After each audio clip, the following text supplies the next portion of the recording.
89 ਦੇ ਵਿੱਚ ਮੇਰੇ ਹਸਬੰਡ ਮਤਲਬ ਅੱਜ ਤੱਕ ਉਹਨਾਂ ਦਾ ਕੋਈ ਪਤਾ ਨਹੀਂ ਲੱਗਾ ਵੀ ਕਿੱਥੇ ਹੈ। ਇਸ ਦੌਰ ਦੇ ਵਿੱਚ ਮੈਂ ਵੀ ਨਿਕਲੀ, ਇਸ ਲਈ ਫਿਲਮ ਨੂੰ ਮੈਂ ਇਹ ਸੋਚਿਆ ਕਿ ਸ਼ਾਇਦ ਪਤਾ ਨਹੀਂ ਮੇਰੀ ਤਰ੍ਹਾਂ ਹੀ ਬਣੀ ਹੋਈ ਹੈ ਸ਼ਾਇਦ। ਆਪਾਂ ਤਾਂ ਇਹ ਚਾਹੁੰਦੇ ਆ ਵੀ ਸਰਕਾਰ ਫਿਲਮ ਨੂੰ ਦੁਬਾਰਾ ਰਿਲੀਜ਼ ਕਰੇ, OTT ਪਲੇਟਫਾਰਮ ਤੇ ਛੱਡੋ ਜੀ, ਇਹ ਸਿਨੇਮਾ ਘਰਾਂ ਦੇ ਵਿੱਚ ਲੱਗਣੀ ਚਾਹੀਦੀ ਹੈ। ਸਭ ਤੋਂ ਵੱਡਾ ਅਪਰਾਧ ਇਹ ਹੈ ਕਿ ਪੰਜਾਬ ਦੇ ਨੌਜਵਾਨ ਨੂੰ ਚੱਕ ਕੇ ਮਾਰ ਦੇਣਾ ਤੇ ਇਹ ਉਹਦੇ ਮਾਪਿਆਂ ਨੂੰ ਇਹ ਵੀ ਨਾ ਦੱਸਣਾ ਵੀ ਉਹ ਕਿੱਥੇ ਆ। बॉलीवुड अदाकार दलजीत दोसांझ की फिल्म सतलज को हुकूमत की हिदायत पर OTT प्लेटफॉर्म ZEE5 से हटा लिया गया है। इसके बावजूद इंडियन पंजाब के मुख्तलिफ इलाकों से फिल्म की पब्लिक स्क्रीनिंग की खबरें मौसूल हो रही हैं। ये फिल्म हुकूक इंसानी के कारकुन जसवंत सिंह खालरा की जिंदगी पर मबनी है, जिन्हें पुलिस ने 1995 में उनके घर से उठाया था और वो फिर कभी वापस नहीं आए।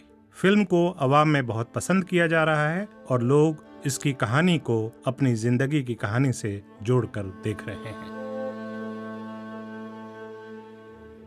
इंडियन शहर मोगा के एक गुरुद्वारे में मंगल को सतलज फिल्म देखने आई बलविंदर कौर खासी जज्बाती हैं। उनका कहना है कि सन 1989 में उनके शौहर लापता हो गए थे और आज तक उनके बारे में कुछ मालूम नहीं हुआ। ਕੁਛ ਆਪਣੀ ਜ਼ਿੰਦਗੀ ਦੇ ਪੁਰਾਣੇ ਦੌਰ ਨੂੰ इस फिल्म को देखने से मेरी अपनी जिंदगी के एक तकलीफदेह दौर की यादें ताज़ा हो गई हैं।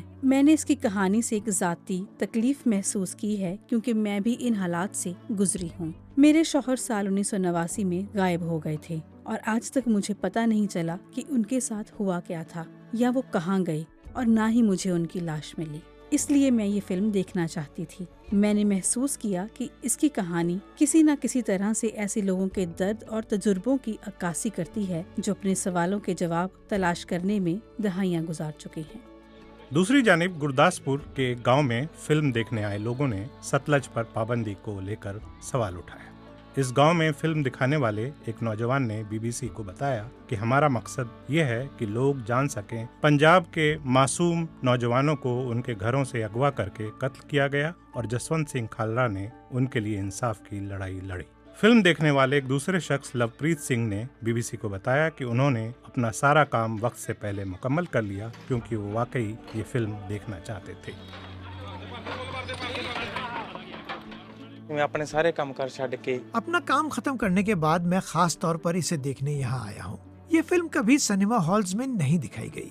अगर ये थिएटर्स में रिलीज होती तो मैं इसे पहले दिन पहले शो में जरूर देखता। हम समझते हैं कि हुकूमत को चाहिए कि फिल्म को दोबारा रिलीज करे। इसे सिर्फ OTT प्लेटफॉर्म्स तक महदूद करने के बजाय ये फिल्म थिएटर में रिलीज होनी चाहिए ताकि लोग इसे सिनेमा हॉल्स में देख सकें।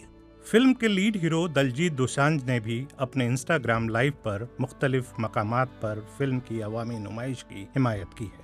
इंस्टाग्राम लाइव पर शामिल होने वाले बहुत से सारिफीन से मुखातिब होते हुए उन्होंने कहा कि फिल्म अब रुकने वाली नहीं है, ये फिल्म अवाम तक पहुंच चुकी है।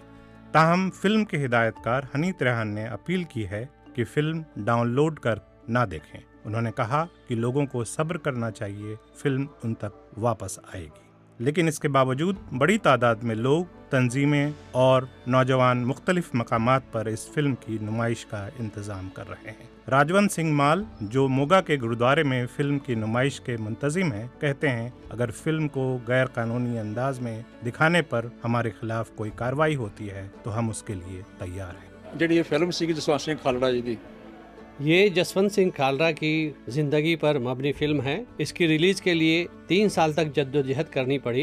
फिल्म रिलीज नहीं हो सकी और बाद में OTT प्लेटफॉर्म पर आई, लेकिन वहाँ से भी 48 घंटों के अंदर ही हटा ली गई।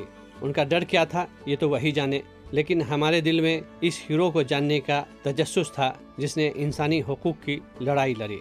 सबसे बड़ा जुर्म किसी नौजवान को उठाकर मार देना है और उससे बड़ा जुर्म ये है कि उसके वालिदैन को उसकी लाश तक न देना। हम किसी भी कार्रवाई के लिए पहले ही दिन से तैयार थे।